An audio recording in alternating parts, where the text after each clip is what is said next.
ዛሬ የምናየው ኢየሱስ ክርስቶስ በምድራዊ ህይወቱ ማን ነው የሚለው ነው።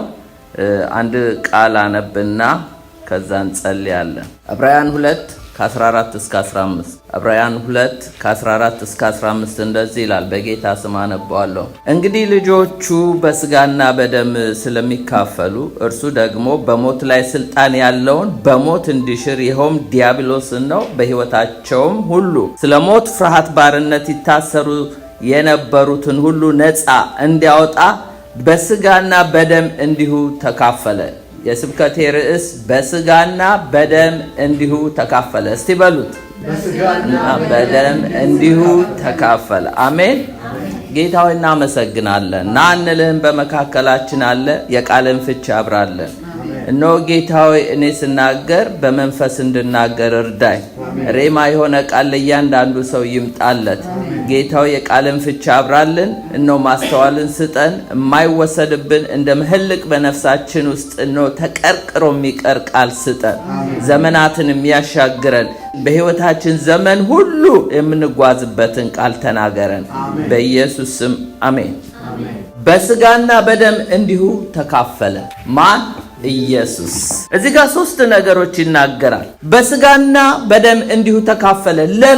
ለምንድነው ኢየሱስ በስጋና በደም እንዲሁ የተካፈለ? ለ3 ነገር ነው። እዚህ ጋር ከኮንቴክስቱ አንፃር ነው። ለብዙ ነገር ነው በርግጥ። እዚህ ጋር ግን ከኮንቴክስቱ አንፃር ስናየው እንግዲህ ልጆቹ በስጋና በደም ስለሚካፈሉ ኢየሱስ የሞተው ኢየሱስ የተሰቃየው ኢየሱስ ሆኖ የመጣው ለሰው እንጂ ለመላእክ አይደለም። ልጆቹ የወለዳቸው በክርስቶስ የተወለዱ ሁሉ በስጋና በደም የተካፈልን ስለሆንን ስጋና ደም ያለን ስለሆንን የግድኛን ሊመስል ተገብቶታል።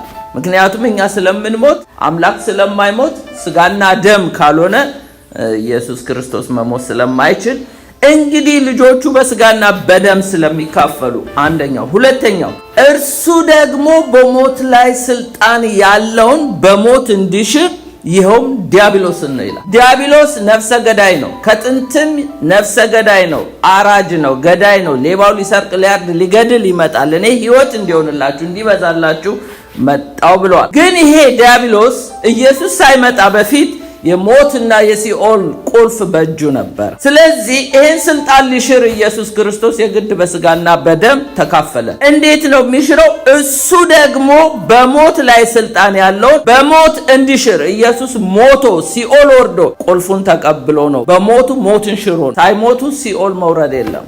ኢየሱስ ሲኦል ድረስ የወረደው በሞቱ ነው። እዚህ ጋር ራዕይ ምዕራፍ 1:18 ላይ እንዲህ ይላል፣ ሞቼ ነበርኩ ይላል፣ እነሆም ከዘላለም እስከ ዘላለም ድረስ ያው ነኝ፣ የሞትና የሲኦል መክፈቻ አለኝ። መቼ ነው ከሰይጣን እጅ የተቀበለው? ሲኦል ወርዶ ነው። ምክንያቱም በሞት ላይ ስልጣን የነበረው ሰይጣን ነበር። በሞት ላይ ስልጣን ያለውን እሱን እንዲሽረው ኢየሱስ ክርስቶስ ስልጣን ያለውን በሞት እንዲሽረው ይኸውም ኢየሱስ ክርስቶስ ሞቶ ነው። እርሱ ደግሞ በሞት ላይ ስልጣን ያለው በሞቱ እንዲሽር፣ በሞቱ ነው ሞትን ያሸነፈው ኢየሱስ።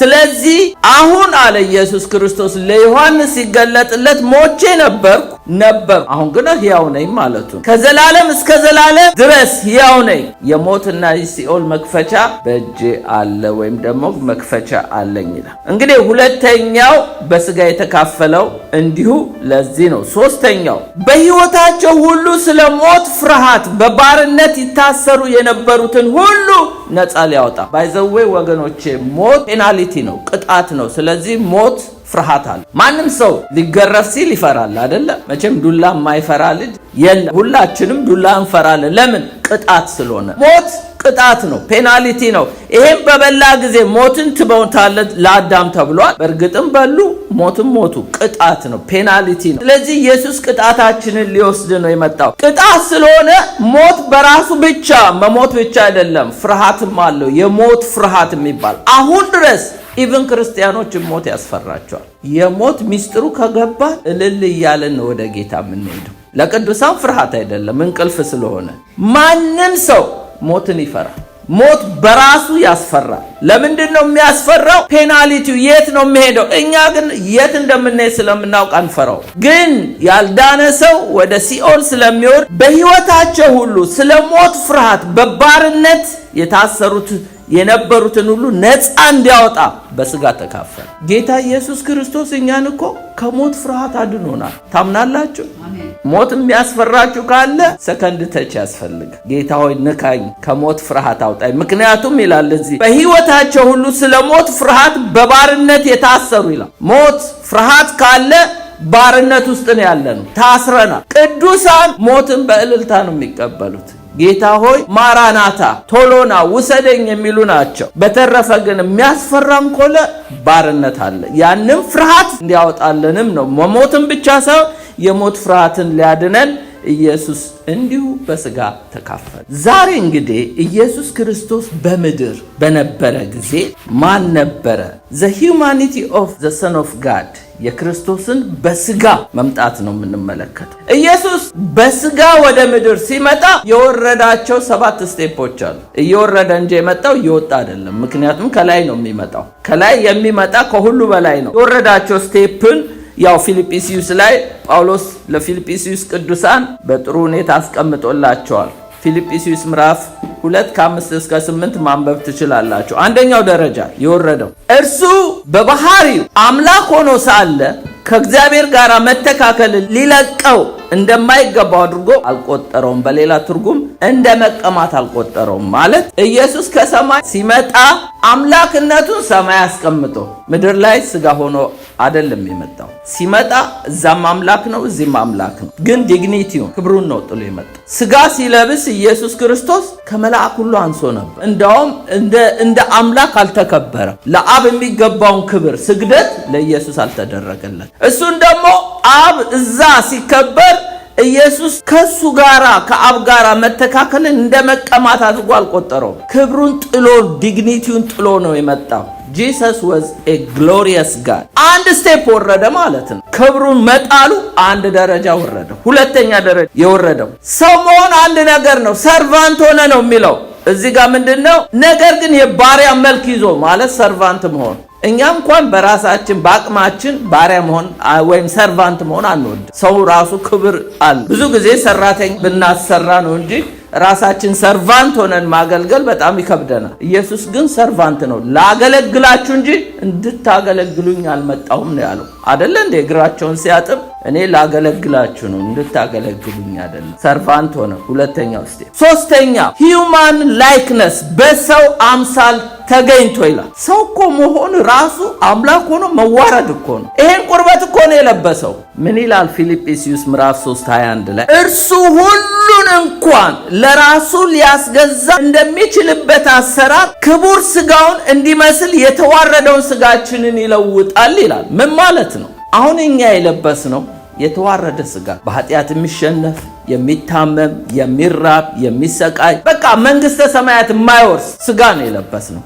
አንድ ቀን ግን ኢየሱስ ይሄ ክቡር የሆነውን ስጋውን እንድንመስል ይሄን የተዋረደውን ስጋችንን አውልቆ ኢሞርታል ቦዲ የማይሞት አካል ያለብሰናል ይላል። ግን ኢየሱስ ከትንሣኤ በፊት የለበሰው የተዋረደ ስጋ ነው ማለት ኃጢአት አይስራ እንጂ የሚራብ የሚጠማ እናየዋለን በኋላ የሚጨን ማንኛውም በሰው ላይ የሚደርሰው መከራ የሚደርስበት ስጋ ነው የለበሰው ኢየሱስ። ህመምን ያውቃል፣ ረሃብን ያውቃል፣ ጥማትን ያውቃል፣ መታረዝን ያውቃል፣ ሁሉን ያውቃል። ስለዚህ ያን የተዋረደውን ስጋ ከሞት ሲነሳ ግን የማይሞት አካል ለብሷል። ያ የክብር ስጋ ነው። ጌታ ሲመጣ ልክ እሱ የለበሰው ከሙታን በኩር ሆኖ ተነስቶ የማይሞት አካል እንደለበሰ እኛም ያንን የክብር ስጋ እንለብሳለን ነው። የመጀመሪያ ሲመጣ ግን የኛን ስጋ ስለለበሰ የኛን ስጋ ይልበስ እንጂ ኃጢአት ግን አያውቅ። ይህን እንዳትረሱ።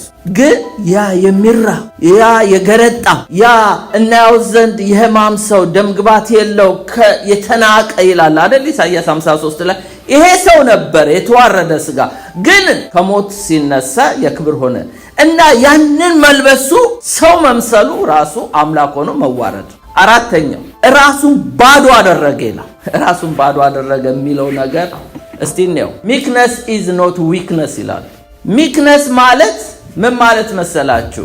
ኢየሱስ ክርስቶስ ኃይል አለው፣ ጥበብ አለው፣ ዕውቀት አለው፣ ሀብት አለው፣ ሁሉ የሱ ነው። ግን ራሱን ባዶ አደረገ ሲል ለአባቱ ፈቃድ ራሱን ሁሉ ነገር እንዳለው ነው፣ ግን እንደሌለው ሆነ። ጉልበት አለው።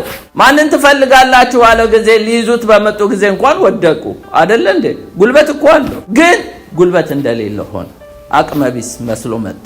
ውበት እኮ አለው፣ ደም ግባት የሌለው ሆኖ መጣ። ሀብት እኮ አለው። ሰማይ ምድሩ ብሩ ወርቁ የኔ ናቸው ይላል። ባለፈው ሳምንት አይተናል። ሁሉን የፈጠረ ነው፣ ግን ድሃ መስሎ መጣ። ኤምቲ ሆነ ማለት ባዶ ሆነ ማለት ምንም የለውም ማለት አይደለም። ስለ አብ ሲል ስለኛ ሲል ለአባቱ ፈቃድ ሲል ራሱን ኤምቲ ያደረገ በቃ ምንም እንደሌለ ሆኖ የንጉስ ልጅ ሆናችሁ ምንም እንደሌላችሁ ሆናችሁ እንደመመላለስ ቁጠሩ። ራሱን ባዶ አደረገ። ያ ግን ዊክነስ አይደለም። ሚክነስ ኢዝ ኖት ዊክነስ። ዊክ ስለሆነ አይደለም፣ ለኛ መዳን ሲል ለአባቱ ፈቃድ ሲል ነው ራሱን ባዶ ያደረገ። አምስተኛ ፖይንት ሃምብል ሆነ ይላል። ራሱን ዝቅ አደረገ ይላል። ሰው ሆኖ ተገልጦም ራሱን አዋረደ፣ ዝቅ አደረገ። በምድር ላይ በጣም ትሁት የሚባለው ሙሴ ነበረ። ለምን? የሮያል ፋሚሊ ሆኖ የፈርዖን የልጅ ልጅ ተብሎ he was somebody። የንጉስ የነገስታት ቤተሰብ ውስጥ ማደጉ ወይም ደግሞ እሱን አዳፕት አድርጋ የፈርዖን ልጅ ማሳደጓ እኮ ሰምበዲ ነው እኮ፣ በዛ ስልጣን እኮ የሚያገኝ ነው። ግን የፈርዖን የልጅ ልጅ ከመባል ከእግዚአብሔር ሕዝብ ጋር መከራ ብቀበል ይሻለኛል ብሎ ሰንበዴ የነበረው ኖበዲ ሆኖ ነው ሃምብል ይሆን። እግዚአብሔር ግን በቁጥቋጦ ተገለጠለት። 40 ዓመት በፈርዖን ቤት 40 ዓመት ደግሞ በሚዲያም ነው ያሳለፈው። እና እግዚአብሔር ግን ከሙሴ በቀር ተራራ ላይ አንድ ሰው እንዳይወጣ፣ ምክንያቱም እግዚአብሔር ከተቀጠቀጠ ከተዋረደ መንፈስ ካለው ጋር ነው በከፍታ ስፍራ የሚቀመጥ። እና ሙሴ ትሁት ስለሆነ ትዕቢተኞችን እግዚአብሔር አይወድ፣ ትዕቢተኛን ከሩቅ ይቃወማል ይላል እግዚአብሔር። ትሁቱ ሙሴ ነበረ። ኢየሱስ ደግሞ ከሱ የባሰ ከሙሴ በትህትና የሚበልጠው ጌታ ነው። የዘመናችን አገልጋዮች በቦዲጋርድ ነው የሚሄዱት። አይነኩም፣ አይቀመሱም። ኢየሱስ ግን ይዳሰሳል። 12 ዓመት ደም የሚፈሳል ዳሰሰችው። ለምጻም ሰዎች እኮ መንካት መርከስ ነው። ከበሽታው መተላለፍ አልፎ መርከስ ነው፣ ዲፋይል ያደርጋል። ግን ኢየሱስ ለምጻሙን ነክቶ ነው የፈወሰው። አያችሁ ምን ያህል ሃምብል እንደሆነ ኢየሱስ። ማንም ይነካዋል፣ ማንም ያጋፋዋል። ራሱን ዝቅ አድርጎ የደቀ መዛሙርቶችን እግር ያጠበ ነው። ይሄ መውረድ ነው። አምስተኛው ፖይንት ነው። ስድስተኛው ሞተ። አያችሁ ኢየሱስ ክርስቶስ ሞተ ሲባል ብዙ ሰዎች እንደማንም ሰው ይቆጥሩታል። ኖ የኢየሱስ ሞት ስለ ኃጢአተኞች ነው። እኔና እናንተ ብንሞት ልክ ያ የተሰቀለው ሰው በመስቀል ላይ ሆኖ እኛማ ኃጢአተኞች ነን ይገባናል ማለት፣ ኢየሱስ ግን አይገባው። ለምንድነው የማይገባው? የኃጢአት ደሞዝ ምንድነው? ሞት ነው። ኢየሱስ ኃጢአት አያውቅም። እንዴት ሞተ ታዲያ? የእያንዳንዳችን ቅጣት ነው እኮ የተሸከመው። ያ ሰብስቲቲዩት ሆኖ ነው፣ ወይም ደግሞ እኛን ሪፕሌስ አድርጎ ተክቶን ነው። ያ ማለት ሳክሪፊሻል ዴዝ ይባላል። ያ ነው አቶንመንት ማለት፣ እኛን ከቨር ለማድረግ ኢየሱስ ክርስቶስ እኛን በደሙ ለመሸፈን በእግዚአብሔር በአብ ዘንድ ሊያቀርበን ኢየሱስ ስለኛ ኃጢአት ሞተ። ይሄ ሁሉ አይገባውም። የመጨረሻ የወረደው ደረጃ ያውም የመስቀል ሞት ይላል። እስከ ሞት ድረስ የታዘዘ ሆነ። ሰባተኛው ደረጃ ይወረደ። አይሁዶች ዘንድ በመስቀል ላይ የሚሞት ሰው የተረገመ ሰው ነው። የተረገመ ሰው ብቻ ነው የሚሞት። ሮማውያን ደግሞ የራሳቸውን ዜጋ አንገቱን ይሰይፋሉ እንጂ አይሰቅሉት። ዜግነት የሌለውን ግን ጳውሎስ አሁን አንገቱን የተሰየፈው። ሌሎቹ ሐዋርያቶች ግን በምንድነው በተለይ ሮማውያን የገደሏቸው? እነሱ በመስቀል ላይ ነው። ለምን? የሮማውያን ፔናልቲ ቅጣት በመስቀል ላይ ነው። ኢየሱስ አይሁዳዊ ስለሆነ በመስቀል ላይ ነው የተሰቀለ። ለአይሁድ ደግሞ በመስቀል ላይ መሞት የተረገመ ሰው ነው የሚሞተው። እርግማናችንን ሁሉ ሊወስድ። ለምን? ከኤደን ገነት ሲባረሩ ተረግመው ነው አይደለ? አዳምና ሔዋን ተረግመው ነው፣ እባቡ ተረግመው ነው የወጣው። ይህንን ሁሉ እርግማን ሊወስድልን ስለኛ ተረገመ። ይህንን ሁሉ ደረጃ ወርዶ ነው ስጋ የለበሰው። ፍጹም ሰው ከኃጢአት በቀር በነገር ሁሉ የተፈተነ ሰው ሆነ።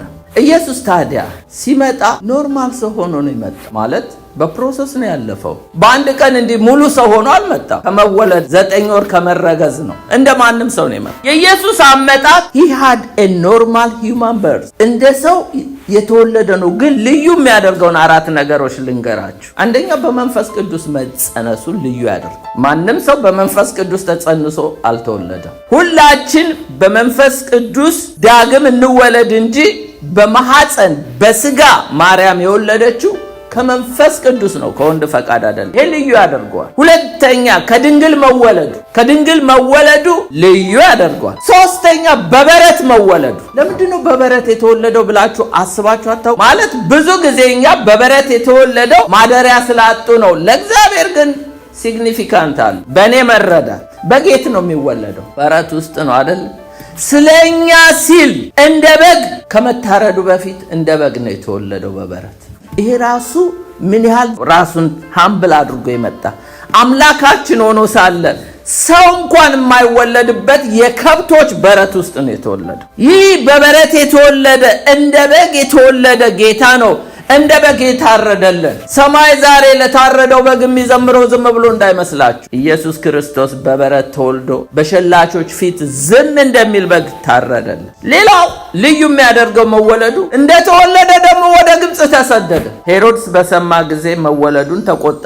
ኤርምያስ 31:15 ላይ እንደዚህ ይላል፣ እግዚአብሔር እንዲህ ይላል፣ የዋይታን የመራራ ልቅሶ ድምፅ በራማ ተሰማ፣ ራሔል ስለ ልጆቿ አለቀሰች፣ የሉምና ስለ ልጆቿ መጽናናት እምቢ አለች። የትንቢት ሊፈጸም ሄሮድስ ሕፃናትን ሊጨርስ ኢየሱስ ክርስቶስ የግድ ወደ ግብፅ መሰደድ ነበረ። በኋላ ላይ ሆሴዕ 11:1 ላይ እንዲህ ይላል፣ እስራኤል ሕፃን በነበረ ጊዜ ወደድኩት፣ ልጄን ከግብፅ ጠራሁት የሚለው ትንቢት ተፈጸመ። በእርግጥ ሆሴዕ ትንቢቱን ሲናገር ሁለት ትንቢት ነው። አንደኛ እስራኤልን ከግብፅ እንዳወጣው የሚያሳይ ነው። ሁለተኛ ልጄን ከግብፅ ጠራሁት የሚለው ኢየሱስ ክርስቶስ ግብፅ ወርዶ ነበር። ከዛ በኋላ ልጁን የሚፈልጉ ብላቴናውን የሚፈልገው ሄሮድስ ሞቷልና ተነስተህ ተመለስ ባለው ጊዜ መልአኩ ተመልሷል እና ኢየሱስ ግብፅ ወርዶ በልጅነት ያደገው እዛ ነው። ማቴዎስ 2:20 ላይ የሕፃኑን ነፍስ የፈለጉት ሞቷልና ተነሳ፣ ሕፃኑ እናቱን ይዘ ወደ እስራኤል ሀገር ሂድ። እርሱም ተነስቶ ሕፃኑን እናቱን ያዘ፣ ወደ እስራኤል ሀገር መጣ። ያው ባለፈው ጊዜ እንዳየኑ ሄሮዲያን ፋሚሊዎች ሁሉም ገዳዮች ስለሆኑ ይመጣ ኢየሩሳሌም ኢየሱስ ሊያድግ አይችልም። ምክንያቱም ሄሮድስ ቢሞት ሌላ ሄሮድስ ተተክቷል አራጅ። ስለዚህ ወደ ናዝሬት ሄዱ። ለዚህ ነው ናዝሬት ያደገው የናዝሬቱ ኢየሱስ የተባለው። ኦኬ፣ የወለደችው እናት ማርያም እንደኛ ኖርማል ሰው ነች። አንዳንድ ሰዎች ዛሬ ማርያምን የተለየ ነገር በእርግጥ ትውልድ ሁሉ ብፁዕት ይሉኛል ይላል ቃል። አዎ ትባላለች። ግን የወለደችው እናት ጀስት እንደኛ የምትታመም እንደኛ መከራ ያየች ወይም ደግሞ እንደኛ ፔን የምታውቅ ልዩ ያደረጋት ክርስቶስን መውለዷ እንጂ ማርያምን ለየት የሚያደርጓት አሉ እና ክርስቶስን አሳንሰው ማርያምን እንዴት ከፍ እንደሚያደርጓት። ማርያም ኢየሱስን በመውለዷ ብፅዕት ነች፣ ከሴቶች ሁሉ የተባረከች ነች፣ ትውልድ ሁሉ ያመሰግናሉ።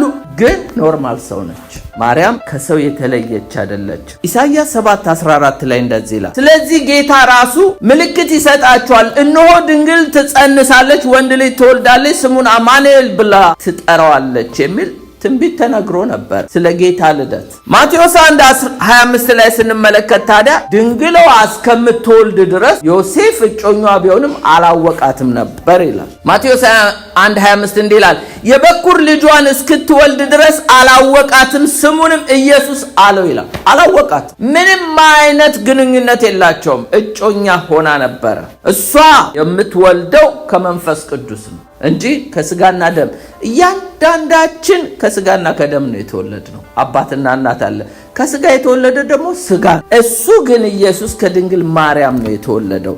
ድንግል ማርያም ግን እግዚአብሔር መርጧታል። ማህፀኗ ላይ ኢየሱስ ሊያድር መርጧታል እና ይህችን ሴት ታዲያ ድንግል ትጸንሳለች ብሏል ኢሳይያስ። ጌታ የተናገረው ትንቢት ተፈጸመ ወይ ብንል ገላትያ 4:4 ላይ እንዲህ ይላል፣ ነገር ግን የዘመኑ ፍጻሜ በደረሰ ጊዜ እግዚአብሔር ከሴት የተወለደውን ከሕግ በታች የተወለደውን ልጁን ላከ። ባይዘው ኢየሱስ ክርስቶስ በስጋ ሳይመጣም በፊት የእግዚአብሔር ልጅ ነበር። የእግዚአብሔር ልጅ ነው። ጋድ ሰን ነው። አምላክ ነው። አዎ። ስለዚህ ይሄ የእግዚአብሔር ልጅ ግን ወደ ምድር ለመምጣት የግድ መወለድ ነበረበት። ማለት እንዲህ አድጎ ሙሉ ሰው ሆኖ አይደለም ኢየሱስ የመጣው፣ ተወልዶ ነው። ታዲያ ይህ ትንቢት የተፈጸመው በማቴዎስ 1:18 ላይ ኢየሱስ ክርስቶስ ልደት እንዲህ ነበር። እናቱ ማርያም ለዮሴፍ በታጨች ጊዜ ሳይገናኙ ይላል፣ ሳይገናኙ ከመንፈስ ቅዱስ ጸንሳ ተገኘች ይላል። አያችሁ እጮኛዋ ዮሴፍም ጻድቅ ሆኖ ሊገልጣ ስላልወደደ በስውር ሊተዋት አሰበ። ለምን? እንደኛ እሷን ሊያሳጣት አልፈለገም።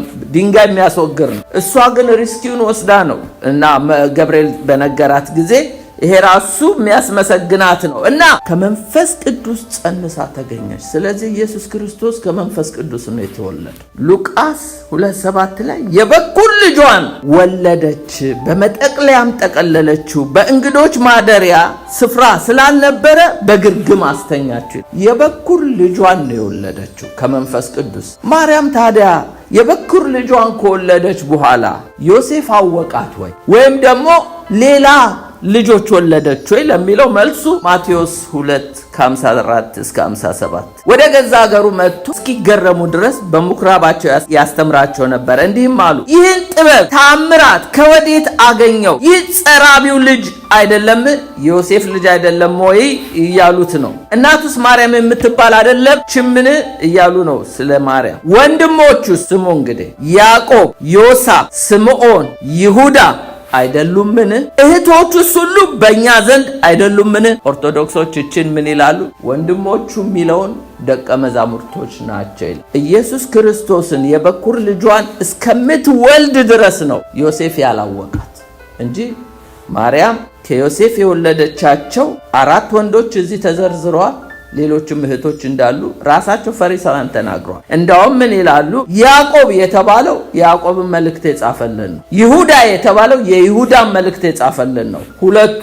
ስለዚህ ኢየሱስ ክርስቶስ የሥጋ ወንድሞች አሉ። ምክንያቱም ለእግዚአብሔር ቢገትን ሰን ነው። ምክንያቱም ቴዎሎጂካሊ ባዮሎጂካሊ ደግሞ ስንመለከተው በአባት ሳይሆን በእናት የሚገናኙ ወንድሞች አሉ። የሚገርማችሁ አብዛኞቹ በተለይ ወንድሞቹ የሥጋ ወንድሞቹ የዳኑት ከትንሣኤ በኋላ ነው። ያዕቆብ በተለይ የዳነው ከትንሣኤ በኋላ ነው። እስከ ትንሣኤ ድረስ ኢየሱስ ክርስቶስን አያምኑትም ነበር። ኦኬ፣ ይህንን አለፍኩት። ኢየሱስ ሰው ሆነ ወይም ሰው ሆኖ መጣ ተወልዶ።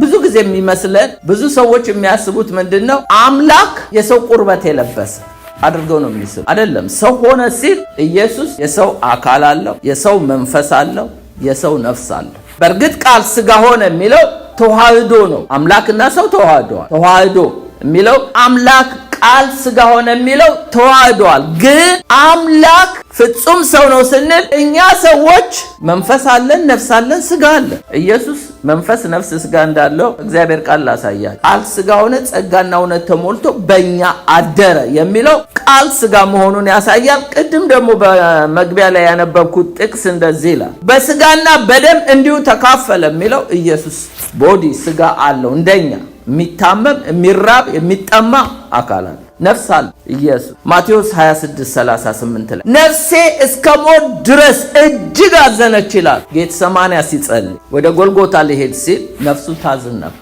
ሌላው ስፒሪታል የሰው መንፈስ። መንፈስ ስላችሁ መንፈስ ቅዱስን አይደለም፣ ወይም ደግሞ መለኮት የሆነውን ኢየሱስን አይደለም፣ የሰው መንፈስ ነው። ምን ይላል እዚህ ላይ? ሉቃስ 23:46 ላይ ኢየሱስ በጎልጎታ ላይ ተሰቅሎ በመስቀል ላይ ኢየሱስም በታላቅ ድምፅ ጮኸ፣ አባት ሆይ መንፈሴን በእጅህ እሰጣለሁ አለ።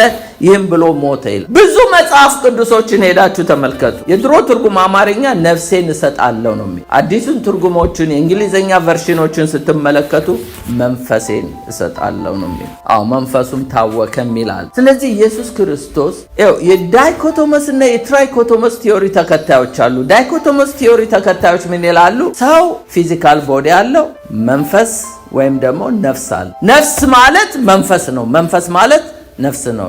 ኢንተርቼንጀብል ነው፣ ተለዋዋጭ ነው ይላል። ትራይኮቶመስ ቲዮሪ ተከታይ ግን እኔም ራሴ ያንን ነው ማምነው። ሰው መንፈስ፣ ነፍስ፣ ሥጋ ነው ያለው።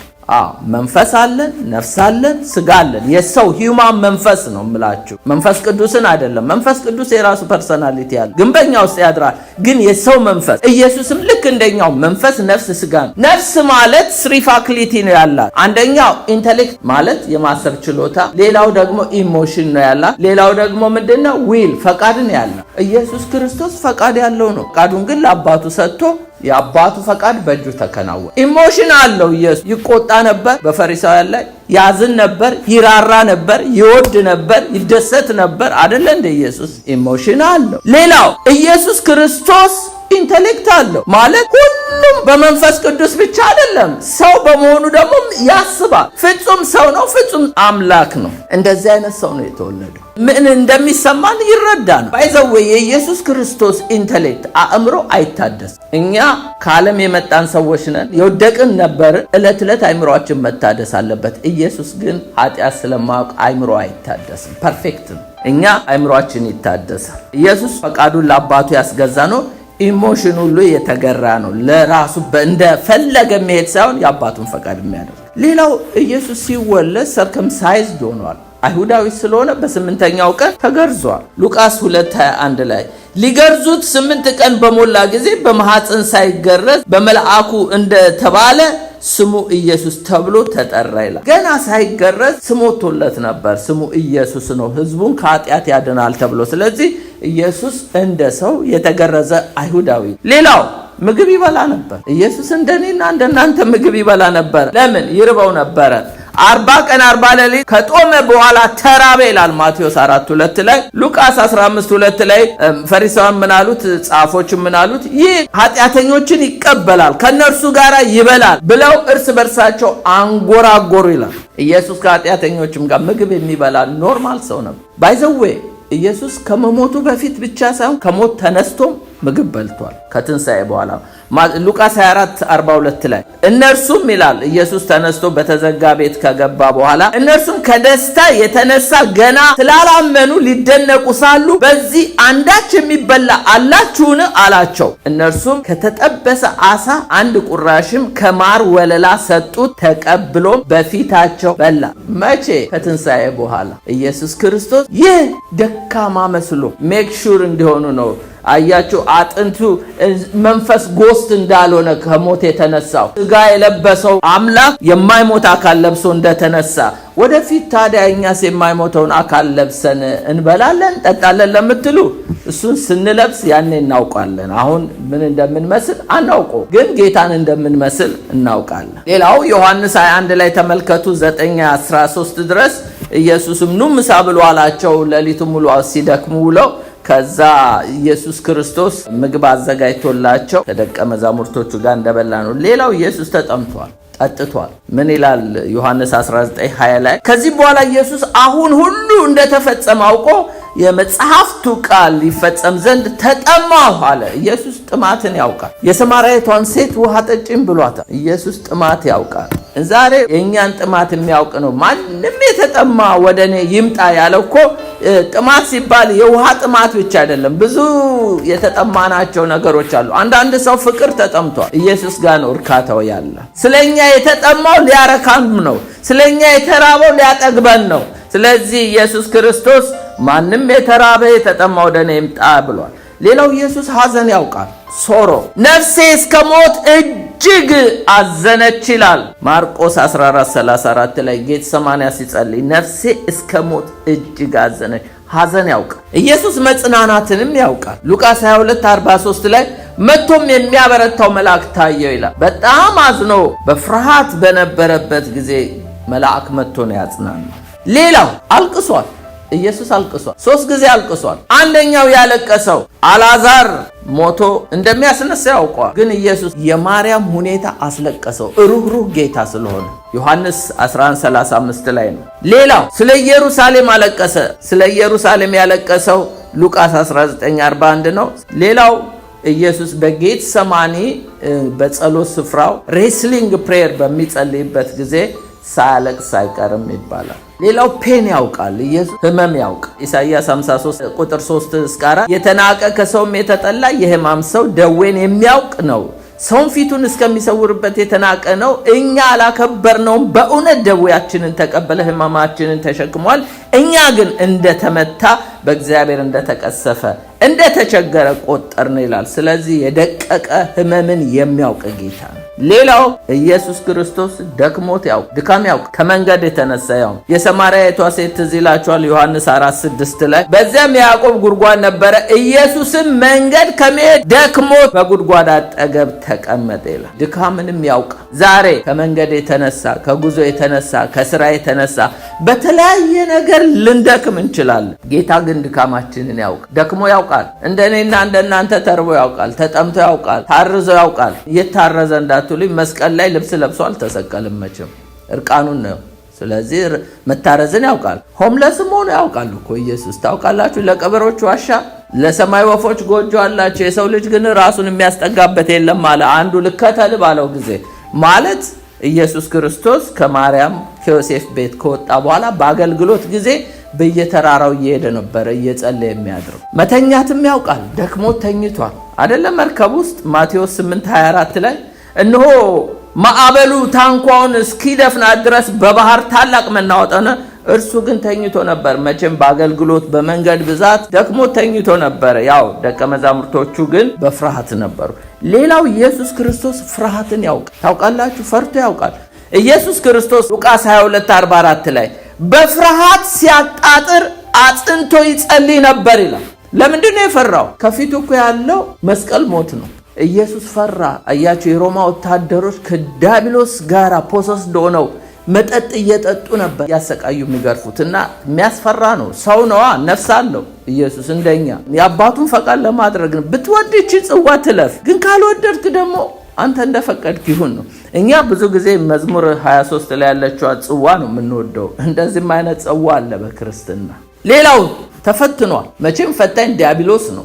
ኢየሱስ በክፉ ነው የተፈተነው፣ በሰይጣን ወድቀ ስገድልኝ እኮ ማለት ለቃልቻ ለአጋንንት ለሰይጣን መስገድ ማለት ነው።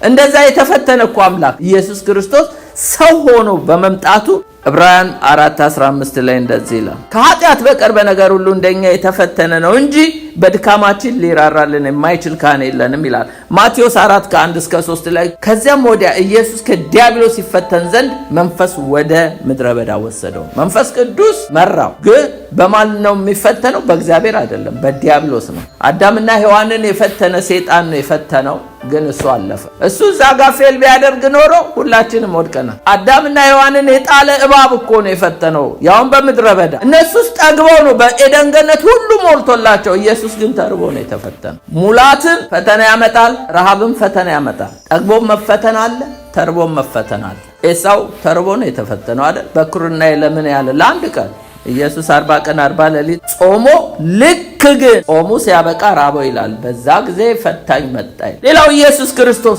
መቃተት ያውቃል። ቃቷል። ማርቆስ 7:34 ላይ ወደ ሰማይ አሻቅቦ አይቶ ቃተተና ኤፍታህ አለው ደንቆሮውን ሰው ሊፈታው ሲል።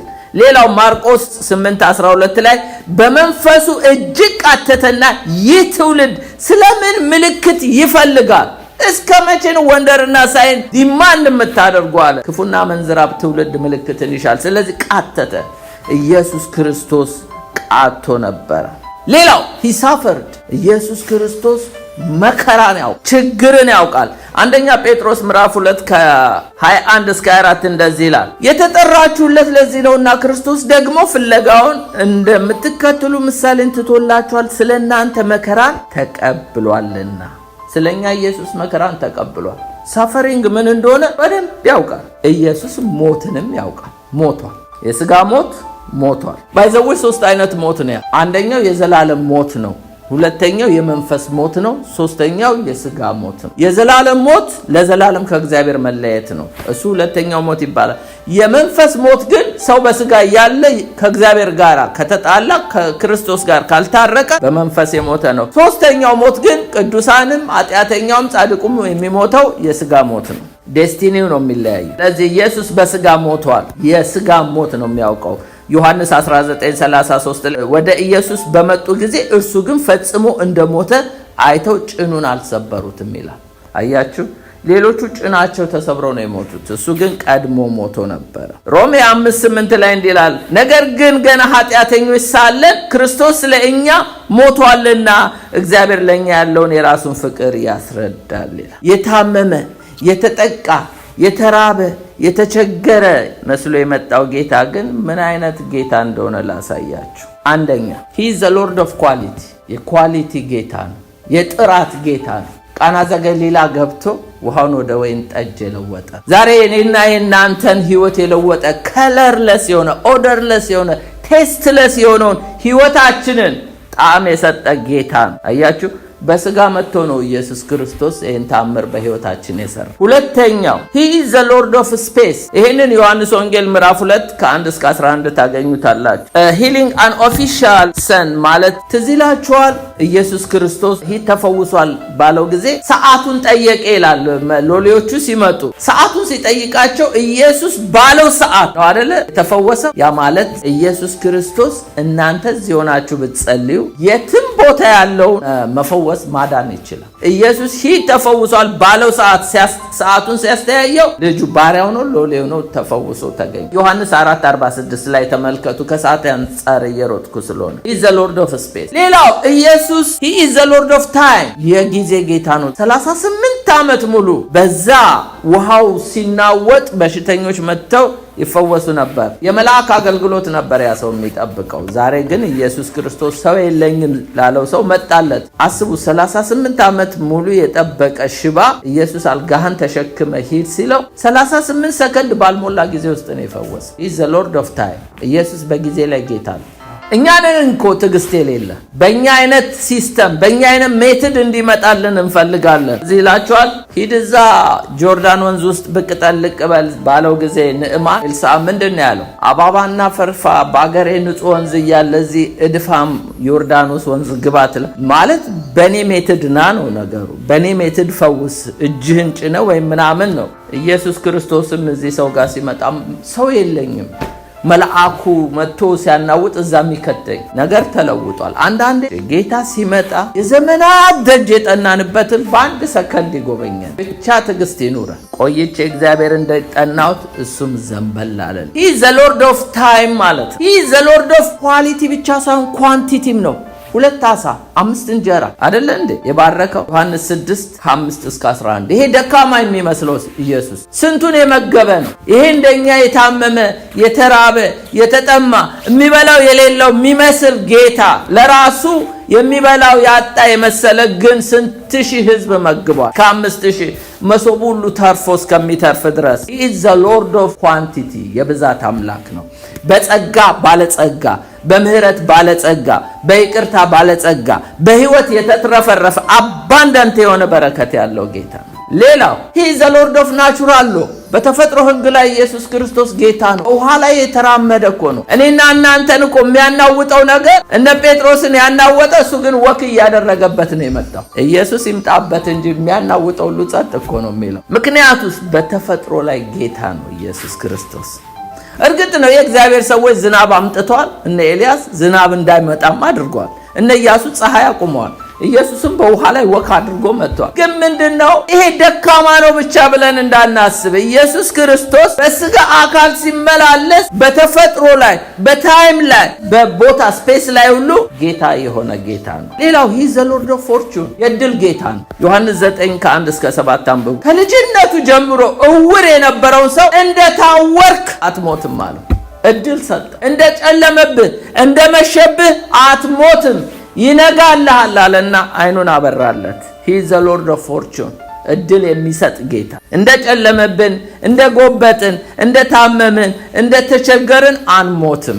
ኢየሱስ የድል ጌታ ነው። የመሸባችሁ ይነጋላችኋል። የታወረውን ሰው ይሄ ሰው እኮ ብርሃን አይቶ አያውቅም። እንኳን ኢየሱስን እንኳን የብርሃኑን ፈጣሪ የተፈጠረውን ብርሃን እንኳን እንደኛ ያላየ ሰው ግን እንዲሁ እንደሆንክ አትሞትም ማለት። ሄዳችሁ መጽሐፍ ቅዱስን ብትመለከቱ ኢየሱስ አየው ነው እንጂ የሚለው የዓይነ ስውርማ ማየት አይችልም። ኢየሱስ ሲያልፍ አየው ይል። ኢየሱስ ሲያልፍ ካየ ያልፍልሃል። አሜን። አለፈለት። የመጨረሻው he is the lord of days ኢየሱስ ክርስቶስ 3 ሰዎች እንዳስነሳ መጽሐፍ ቅዱስ ይናገራል አይደል እንዴ? ያስነሳቸው ሰዎች አንዱ አልዓዛር ነው። ሌላው ያቺ ዊዶ መበለቲቱ ሴት ነው 10 በሚባል ከተማ ሉቃስ 7 ከ11 እስከ 16። ሌላው ደግሞ ሉቃስ 8 ከ41 እስከ 46 ጣሊታ ተነሽ ብሎ 12 ዓመት ልጅ ያስነስቷል። ያላዛር ደግሞ ልዩ ነው። 4 ቀን የበሰበሰ የሸተተ ራሷ ማርታ እንኳን ይሸታል ያለችውን ወንድሟን አስክሬን በሰበሰውን የሚያነሳ ጌታ ነው። ይሄ ጌታ ነው ስጋ ለብሶ የመጣ። አሜን። ፓስተር መተጸልይ